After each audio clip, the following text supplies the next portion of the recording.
వేడివేడి అన్నంలో ఇలా చింతకాయ తొక్కు వేసుకొని కొంచెం నెయ్యి వేసుకొని కలుపుకొని తింటే చాలా టేస్టీగా ఉండే చింతకాయ తొక్కు రెడీ అండి. ఘుమఘుమలాడే స్మెల్ వస్తుంది. ఆహా, చాలా టేస్టీ. మనకి చలికాలంలో దొరికే చింతకాయ తొక్కు ఎలా పెట్టుకోవాలో చూద్దామా. ఇలా ఉన్నప్పుడు ఎంచుకోవాలండి. మరీ ఎక్కువగా ముదిరినవి కాకుండా లేత చింతకాయలు తీసుకోవాలి. ఇలా పసుపు ఉప్పు వేసుకొని బాగా దంచి పెట్టుకోవాలి. ఇది 1 year పాటు నిల్వ ఉంటుంది. ఇలా దంచి పెట్టుకొని కావలసినప్పుడు పచ్చిమిర్చితో అయినా, పండుమిర్చితో అయినా, ఎండుమిర్చితో అయినా కొంచెం నూరుకొని తాలింపు వేసుకుంటే చాలా రుచిగా ఉండే పచ్చడి తయారవుతుంది.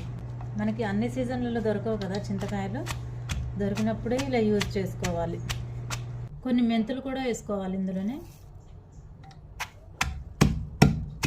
ఇలా చిక్కు తీసుకుంటూ ఏమైనా పెద్ద గింజలు వస్తే తీసుకుంటూ దంచుకోవాలి.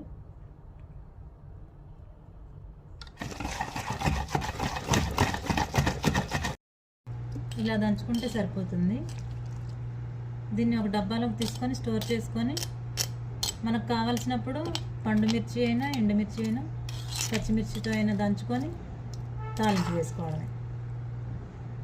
ఇదైతే పండుమిర్చితో చేద్దామని ఉంచానండి, స్టోర్ చేస్తున్నాను.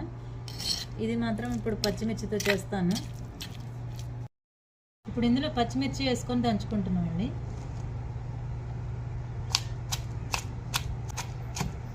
చింతకాయ పులుపు ఎక్కువగా ఉంటుంది కదా, అందువలన పచ్చిమిర్చి కొంచెం ఎక్కువ వేసుకోవాలి. వెల్లుల్లి జీరాతో తడక వేసుకోవాలి.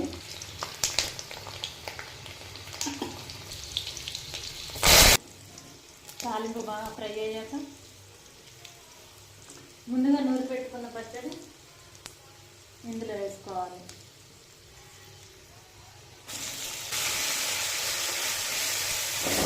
గుమగుమలాడే స్మెల్ వస్తుంది. తాలింపు సిమ్లో పెట్టుకొని మూత పెట్టుకొని 2 minutes పెట్టుకోవాలి.